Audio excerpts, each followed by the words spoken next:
Les gars, je suis un peu perdu là. On devait passer à quoi là? Y a pas une histoire de collation là, qui Ah ouais.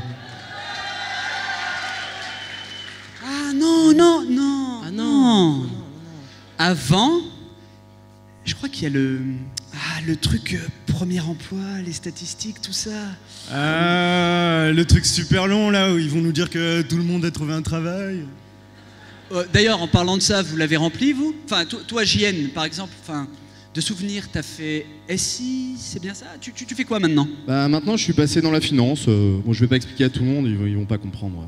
Oh, ok, concrètement, tu gagnes combien? À peu près 40K. Enfin, ça dépend des mois.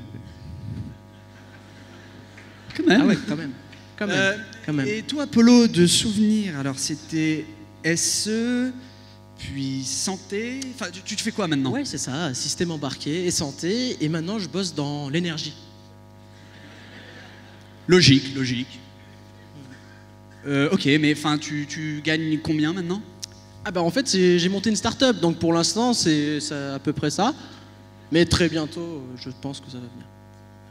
Et toi, Iman, t'as fait TR, c'est ça. Tu fais quoi, toi, maintenant?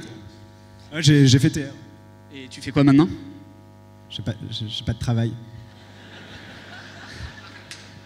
Oh, ouais, mais enfin, ce qui est beau quand même, c'est qu'il n'a pas de travail, mais il gagne quand même plus que celui qui a créé sa start-up. C'est beau. En parlant de beau, mesdames et messieurs, Laurent Hua.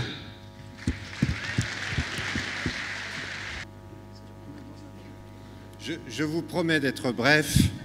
Je crois que c'est ce que tout le monde attend, et surtout pour pouvoir passer à la suite. Bon, à la question, les diplômés de la promotion 2012 ont-ils décroché la Lune? Je vais répondre le plus simplement possible en m'aidant de mon papier parce que les transparents sont derrière moi. Qui est-ce qui fait passer les diapositives? C'est vous là-bas en face. Alors on y va.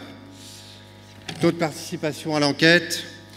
237 questionnaires ont été renseignés, soit un taux de réponse de 80%. Alors là, bravo. En général, on court après vous. Merci. Ça veut tout simplement dire que les résultats ont une certaine valeur. Situation actuelle des diplômés. 66% sont en activité professionnelle, 20% en poursuite d'études, 11% en recherche d'emploi, 3% volontairement sans emploi. Bon, ils s'expliqueront au cours du cocktail. J'insiste sur les poursuites d'études, 20%. Nous allons en reparler dans une minute. Est-ce que c'est lié à la situation de l'emploi aujourd'hui?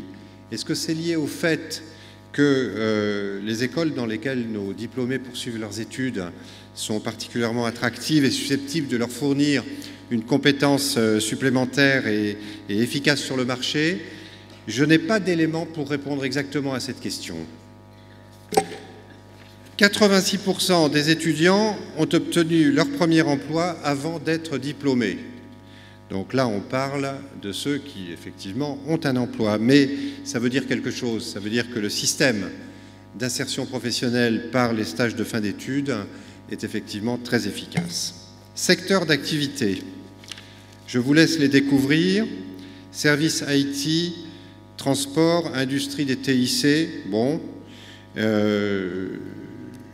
Conseils sont les plus importants. Moi, j'aurais dit un pourcentage un peu plus que cela pour le conseil, mais il y en a peut-être quelques-uns qui sont dans les autres. Voilà les secteurs d'activité. Le cas particulier des services IT est intéressant puisqu'on y voit apparaître les spécialités sur lesquelles nous avons ouvert de nouvelles majeures dans les années écoulées. Énergie, la banque bien sûr, les transports aussi qui arrivent.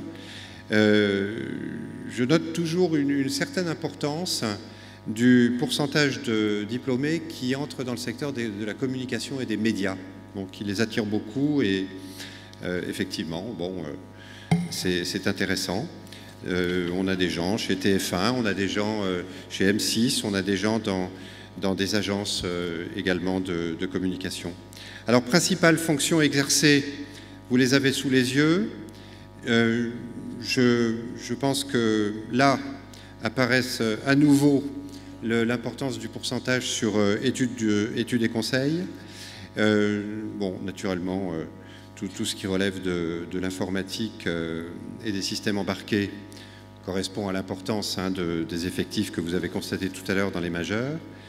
L'ingénierie d'affaires intéresse une partie de nos étudiants. Nature du contrat de travail, ça c'est plus important. 90% sont en CDI. Et là, je voudrais souligner la grosse différence qu'il y a entre le marché de l'emploi pour les jeunes ingénieurs et le marché de l'emploi pour les jeunes commerciaux et managers, qui est un peu plus difficile. Ça ne veut pas dire forcément qu'on ne trouve pas d'emploi à la sortie des grandes écoles de commerce, mais il est souvent plus précaire en termes de contrat. Donc le pourcentage de CDI témoigne de la très bonne santé des écoles d'ingénieurs en ce moment. Il n'y a pas de mystère, hein. Nous produisons, si on peut dire, 32 000 ingénieurs chaque année en France, et les besoins estimés des entreprises se situent au-dessus de 40 000. Donc effectivement, le marché du travail est à l'avantage de nos diplômés. 8% de CDD quand même. Le salaire annuel brut moyen est en légère baisse par rapport à l'an dernier. Crise oblige, hein, je pense, crise oblige, et une certaine pression quand même sur les salaires. Il est toujours assez difficile pour nous de calculer exactement ce qui se passe entre le fixe et les variables. Tout dépend ce qu'on intègre dans les variables. Mais je crois que l'image qui est donnée ici est assez fidèle à la réalité. Alors ce dernier transparent, en tout cas sur les emplois, est intéressant, puisque vous voyez que le nombre de fonctions, enfin le pourcentage des fonctions liées à l'international est assez élevé. 61% utilisent l'anglais fréquemment, tout dépend ce qu'on appelle fréquemment. Fréquemment 35%, quotidiennement 28%. Enfin, je dirais que quotidiennement c'est fréquent, mais bon, on tâchera de faire mieux la prochaine fois.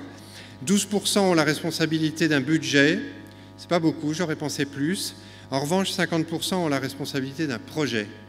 Et ça, c'est très intéressant. Peut-on avoir la responsabilité d'un projet sans avoir la responsabilité d'un budget? Je discute. 44% ont le statut de consultant. C'est là qu'on voit revenir les études et conseils. Alors voici les deux derniers transparents sur les poursuites d'études dont je parlais tout à l'heure. Je vous rappelle donc 20% de nos diplômés poursuivent leurs études actuellement.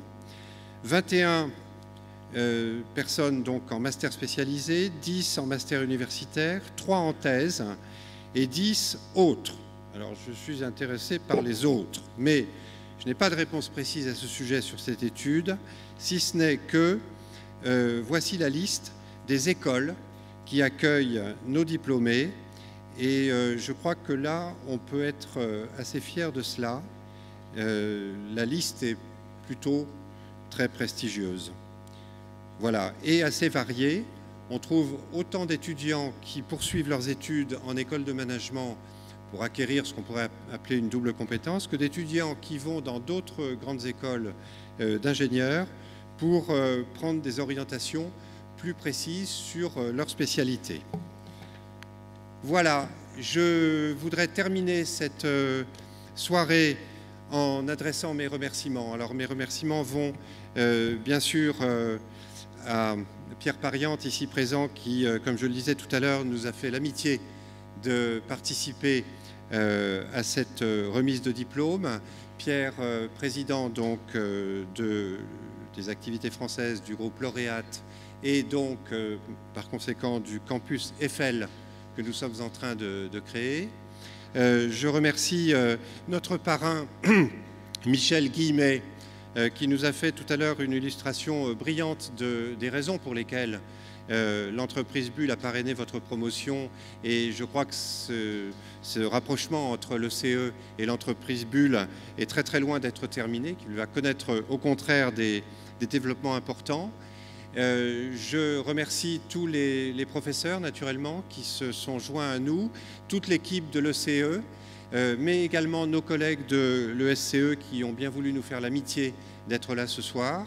Et puis, je voudrais remercier, mais très chaleureusement, tous les parents ici présents tout simplement parce qu'ils nous ont fait confiance pendant 5 ans. C'était peut-être pas toujours très facile.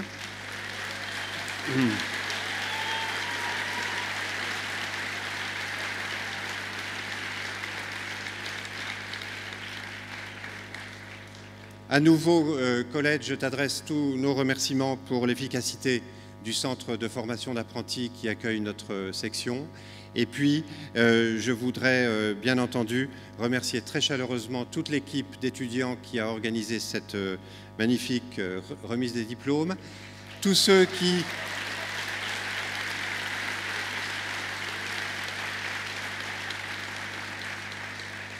Et tous ceux qui, dans l'équipe communication, emmenée par Anne-Marie, et tous ceux aussi qui les ont aidés au sein de l'ECE, ils sont très nombreux, qui ont fait en sorte que cette soirée puisse avoir lieu.